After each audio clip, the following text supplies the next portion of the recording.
দিনাজপুরের হিলিতে সপ্তাহের ব্যবধানে আমদানিকৃত আদার দাম কেজিতে ৮০ টাকা বেড়েছে। ভারতে বৈরী আবহাওয়ার কারণে আদার উৎপাদন কমেছে। প্রয়োজনীয় সরবরাহের অভাবে আমদানি কমে যাওয়ায় মশলা পণ্যটির দাম বেড়েছে বলে জানিয়েছেন ব্যবসায়ী ও দোকানদাররা। হিলির কাঁচা বাজার ঘুরে জানা গেছে, এক সপ্তাহ আগেও আমদানিকৃত প্রতি কেজি আদার দাম ছিল ২০০ টাকা। বর্তমানে তা বেড়ে ২৮০ টাকায় বিক্রি হচ্ছে। এ বিষয়ে হিলি বাজারের আদা বিক্রেতা আবুল হাসানাত বলেন, বাজারে বেশি আদার সরবরাহ না থাকায় বেশ কিছুদিন ধরেই আমদানিকৃত ভারতীয় আদা দিয়ে ক্রেতাদের চাহিদা মেটানো হচ্ছে। কম্প্যাক্ট ভ্যাট সিস্টেম ডেভেলপমেন্ট, দ্রব্যমূল্য হ্রাস ও ভবিষ্যৎ ভ্যাট দায়মুক্ত থাকার মূলমন্ত্র। ভ্যাট দায়মুক্ত থেকে লাভজনক ব্যবসা পরিচালনার বিশ্বস্ত সহযোগী দ্য রিয়েল কনসালটেশন। স্বচ্ছ ভ্যাট আইনে দক্ষ ন্যায্য ভ্যাট প্রদানে। কিন্তু স্থলবন্দরেই আমদানিকৃত ভারতীয় আদার দাম হঠাৎ বেড়ে গেছে। আমদানিকারকদের বরাত দিয়ে আবুল হাসানাত বলেন, ডলারের বিনিময় হার বাড়ার কারণে স্থলবন্দরে আদার দাম ঊর্ধ্বমুখী। এছাড়া ভারতের বাজারে আদার দাম সম্প্রতি কিছুটা বেড়েছে, তাই পণ্যটির আমদানি কমেছে।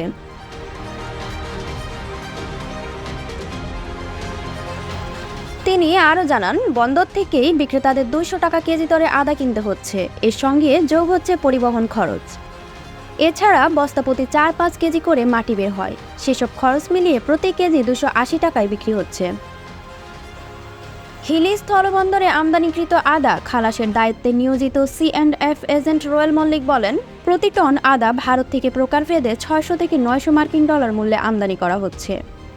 এছাড়া প্রতি কেজি আদা আমদানিতে শুল্ক বাবদ দিতে হচ্ছে ১১ টাকা, যা আগে ছিল ১০ টাকা। ডলারের বিনিময় হার বাড়ার কারণে কেজি প্রতি ১ টাকা করে শুল্ক বেড়েছে।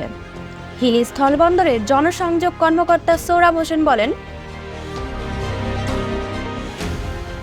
বন্দর দিয়ে ভারত থেকে আদা আমদানি অব্যাহত থাকলেও আমদানির পরিমাণটা কিছুটা কমেছে।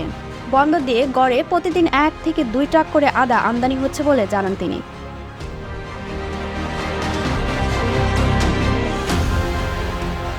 এদিকে হিলির কাঁচা বাজার ঘুরে দোকানগুলোয় ভারতীয় আদার যথেষ্ট সরবরাহ দেখা গেছে, তবে কোনো দোকানে বেশি আদার সন্ধান পাওয়া যায়নি।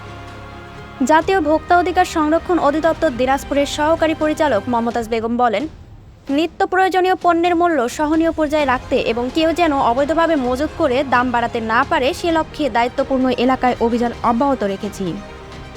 কারো বিরুদ্ধে কৃত্রিম সংকট সৃষ্টি করে দাম বাড়ানোর কোনো অভিযোগ পেলে আর্থিক জরিমানা করা হচ্ছে।